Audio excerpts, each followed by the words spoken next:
Hello দর্শক, ICC থেকে সুখবর পেল টাইগাররা। বিশাল ব্যবধানে শ্রীলঙ্কা হারায় টাইগারদের। এবার দ্বিতীয় রাউন্ডে ওঠা ঠেকায় কি? তাই তো সাউথ আফ্রিকা শ্রীলঙ্কার ম্যাচ দেখে সাকিব শান্তদের নিয়ে হাতুড়ির নতুন পরিকল্পনা। 90% এবার দ্বিতীয় রাউন্ডে ওঠাতে পারবে টাইগাররা। দর্শক, শ্রীলঙ্কা হারায় খুশিতে বিভিন্ন সামাজিক অনুষ্ঠানে যাচ্ছে ক্রিকেটাররা। এখন তাদের কাছে নেই কোনো টেনশন।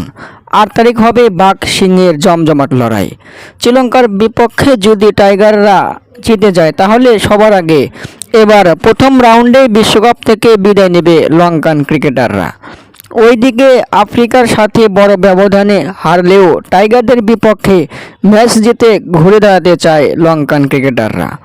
দর্শক, বাংলাদেশ যদিও শ্রীলঙ্কার বিপক্ষে ম্যাচ হারে, তবুও টাইগারদের আরেকটা চান্স আছে দ্বিতীয় রাউন্ডে ওঠার।